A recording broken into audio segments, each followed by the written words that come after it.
Hi Shirisha, ನಿಹನ್ ಮದ್ವೆ ಇದೆಯಲ್ವಾ, sari shopping ಹೋಗ್ ಬರೋಣವಾ? ಹಾ ಸರಿ ಅನ್ನು, ಹೋಗ್ ಬರೋಣ. ನೋಡು, ಈ ಸ್ಯಾರಿ ತುಂಬಾ ಚೆನ್ನಾಗ್ ಕಾಣ್ತಿದೆ. ನಾನ್ ಇದನ್ನ ಸೆಲೆಕ್ಟ್ ಮಾಡಿದೀನಿ. ನೀನ್ ಯಾವ್ದು ಪಿಕ್ ಮಾಡಿದ್ಯಾ? ಇಲ್ಲ ಅನ್ನು, ನಾನ್ ಯಾವ್ದು ತಗೊಂತಿಲ್ಲ. ಶೇಖರ್ ಹೇಳಿದಾರೆ ನನ್ನ ಹತ್ರ ಆಲ್ರೆಡಿ ತುಂಬಾನೇ ಸಿಲ್ಕ್ ಸ್ಯಾರೀಸ್ ಇದೆ, ಯಾವ್ದು ಯೂಸ್ ಮಾಡ್ತಿಲ್ಲ, ತಗೊಂಬೇಡ ಅಂತ ಹೇಳಿದಾರೆ.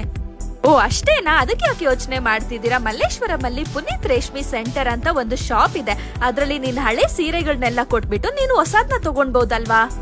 ಓ ಹೌದಾ, ಈ ತರನು ಇದೆಯಾ? ನನಗ್ ಗೊತ್ತೇ ಇರ್ಲಿಲ್ಲ. ಮತ್ ಹೋಗೋಣ ಬಾ, ನಂದು ನಮ್ಮಮ್ಮ ತುಂಬಾನೇ ಸೀರೆಗಳಿದೆ, ಎಲ್ಲಾನು ಕೊಟ್ಬಿಡೋಣ. ಹೌದು, ಈ ಸ್ಟೋರ್ ಬಂದ್ಬಿಟ್ಟು ಮಲ್ಲೇಶ್ವರಮಲ್ಲಿರುವಂತ ಪುನೀತ್ ರೇಷ್ಮೆ ಸೆಂಟರ್. ಹೌದು, ಈ ಸ್ಟೋರ್ ಅಲ್ಲಿ ನಿಮ್ಮ ಸೀರೆಯ ಫಿಸಿಕಲ್ ಹಾಗೂ ಕೆಮಿಕಲ್ ಟೆಸ್ಟ್ ನ ಮಾಡಿ ನಿಮ್ಗೆ ಎಷ್ಟು ಅಮೌಂಟ್ ಬರುತ್ತೆ ಅಂತ ಹೇಳ್ತಾರೆ.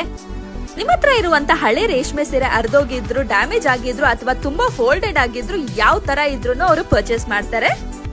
ನಿಮ್ಮ ಸೀರೆಯ ಕ್ವಾಲಿಟಿ ನೋಡಿ ಆನ್ ಸ್ಪಾಟ್ ಅಲ್ಲಿ ಪೇಮೆಂಟ್ ಕೂಡ ಮಾಡ್ತಾರೆ. ಕ್ವಾಲಿಟಿ ಚೆಕ್ ಮಾಡಿದ್ಮೇಲೆ ಈ ಹಳೆ ಸೀರೆಗಳು ಒಂದು 40,000ಕ್ಕೆ ಹೋಗುತ್ತೆ ಮೇಡಮ್. ಇದೇ ಒಳ್ಳೆ ರೇಟು. ಓ, ಇಷ್ಟ ಹಳೆ ಸೀರೆಗಳಿಗೆ ಇಷ್ಟೊಂದು ಅಮೌಂಟ್ ಬಂತ? ನಾನು ಈಗಲೇ ಹೋಗಿ ಹೊಸ ಸೀರೆಗಳನ್ನ ಪರ್ಚೇಸ್ ಮಾಡ್ತೀನಿ. ಸೊ ಮತ್ತೇನಕ್ ನೀವ್ ವೇಟ್ ಮಾಡ್ತಿರೋದು? ಈಗ್ಲೇ ನಿಮ್ ಹಳೆ ಸೀರೆಗಳನ್ನ ತಂದು ಮನೆಗೆ ದುಡ್ಡನ್ನ ತಗೊಂಡೋಗಿ ಹೊಸ ಸೀರೆಗಳನ್ನ ಪರ್ಚೇಸ್ ಮಾಡಿ.